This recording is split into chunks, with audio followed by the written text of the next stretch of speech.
गैरसैंण में सत्र न कराए जाने पर हरीश रावत नाराज हैं। भराड़ीसैंण विधान भवन में धरना देने के लिए हरीश रावत पहुंचे और कहा कि जब गैरसैंण ग्रीष्मकालीन राजधानी है तो सत्र यहां क्यों नहीं कराया गया। इसी को लेकर अब धरने पर बैठे हैं हरीश रावत। जहां भराड़ीसैंण विधान भवन में धरना देने के लिए हरीश रावत आज पहुंचे। गैरसैंण में सत्र न कराए जाने पर हरीश रावत की ये नाराजगी है। पहले ही उन्होंने कह दिया था कि वे 15 तारीख को उपवास रखेंगे इस वजह से, क्योंकि यहां एक तरह से जनता के साथ धोखा है। गैरसैंण जो कि ग्रीष्मकालीन राजधानी है, बावजूद इसके ये बजट सत्र गैरसैंण में क्यों नहीं कराया जा रहा है और इसी मुद्दे को उठाते हुए हरीश रावत की नाराजगी आज देखने को मिली है। भराड़ीसैंण विधान भवन में धरना देने के लिए हरीश रावत पहुंचे और इस बीच हरीश रावत पर भाजपा ने तंज भी कसा। परिवहन मंत्री चंदन दास के द्वारा ये तंज कसा गया है। गैरसैंण में धरना देने हरीश रावत पहुंचे और इसी पर उन्होंने तंज कसा है। परिवहन मंत्री चंदन दास ने हरीश रावत के इस मुद्दे को उठाए जाने को लेकर कि गैरसैंण में आकर सत्र क्यों नहीं आयोजित कराया गया, धरना दिया गया और इस पर अब ये तंज कसा गया है। आपको सुनवाते हैं क्या परिवहन मंत्री ने कहा। हरीश रावत जी हमारे वरिष्ठ नेता हैं, कुछ काम उनको भी देना चाहिए, इसलिए वो अपना काम कर रहे हैं।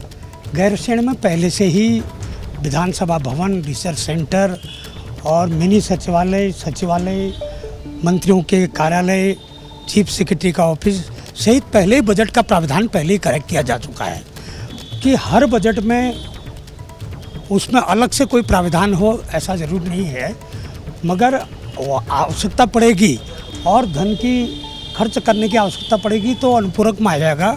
अन्य संसाधनों से भी माननीय मुख्यमंत्री गैरसैंण के लिए बजट की व्यवस्था कर सकते हैं। तो आपने परिवहन मंत्री को सुना और पंकज भी हमारे साथ बने हुए हैं। पंकज, यहाँ परिवहन मंत्री ने कहा है कि कुछ काम कांग्रेस को भी दे दिया जाए, हरीश रावत को भी दे दिया जाए, तो क्या ये एक मौका दिया गया है विपक्ष को? और दूसरी बात, यहाँ क्या बजट एलोकेशन की मांग थी गैरसैंण के लिए या फिर गैरसैंण में विधानसभा का ये सत्र कराए जाने की मांग थी? इस पर थोड़ा स्पष्टीकरण दें। अनु देखिए, दोनों ही चीज़ें हैं, क्योंकि सरकार ने जब 7 जून को सत्र आहूत करने की बात कही तो गैरसैंण में ही सत्र आहूत करने का निर्णय लिया गया था, लेकिन किन्हीं कारणों से चारधाम यात्रा हो या व्यवस्था पर्याप्त न हो, उसके वजह से गैरसैंण का सत्र टाल दिया गया और फिर इसको देहरादून में ही किया गया। बजट का प्रावधान इसलिए वहाँ जरूर था क्योंकि वहाँ पर इंफ्रास्ट्रक्चर के बहुत सारे काम होने हैं अभी, क्योंकि गैरसैंण को ग्रीष्मकालीन राजधानी जरूर बना दिया गया है, लेकिन वहाँ पर कई ऐसे निर्माण कार्य भी चल रहे हैं या होने हैं जिन पर आगे विकास कार्य को गति देनी होगी। तो उसके लिए बजट इसलिए विपक्ष की मांग है कि सरकार यदि ग्रीष्मकालीन राजधानी गैरसैंण को घोषित की है तो उसके लिए एक अलग से प्रावधान होना चाहिए। वहाँ पर व्यवस्थाओं के लिए अलग से बजट की व्यवस्था होनी चाहिए, ताकि जो अगर तत्कालिक तौर पर भी अगर जरूरत पड़ जाती है या वहाँ पर और इंफ्रास्ट्रक्चर के काम होने हैं तो उसको आगे गति बढ़ाई जाए। तो इस तरह की मांग है। हालांकि देखिए, ये एक राजनीतिक मुद्दा भी रहा है। चुनावों से लेकर जब भी उत्तराखंड में चुनाव हुए तो गैरसैंण का जो मुद्दा रहा है जनता की भावनाओं से जुड़ा मुद्दा रहा है। शुरू से ही पर्वतीय राज्य की राजधानी गैरसैंण कराने की मांग चलती रही है और इसको चाहे कांग्रेस हो या विपक्ष हो, सरकार में हो, दोनों ही पार्टियां लगातार ये मांग करती रही हैं कि गैरसैंण को लेकर एक विशेष व्यवस्था होनी चाहिए। पिछली सरकार ने इसे ग्रीष्मकालीन राजधानी जरूर बनाया था, लेकिन क्योंकि ये जो सत्र हुआ है ये गर्मी में ही हो रहा है और गर्मी का मतलब यही होता है कि ग्रीष्मकालीन का जो सत्र हो वो गैरसैंण में हो। सरकार अपनी व्यवस्थाएं नहीं कर पाई, इस वजह से देखिए ये व्यवस्था न होने की वजह से सत्र यहाँ हुआ है। इसी वजह से पूर्व मुख्यमंत्री हरीश रावत आज गैरसैंण में बैठे हैं। उनका साफ कहना है कि इसके लिए व्यवस्था की जाए और गैरसैंण में ही सत्र आहूत किया जाना चाहिए। ठीक है, शुक्रिया बहुत बहुत पंकज इस पूरी जानकारी के लिए आपका।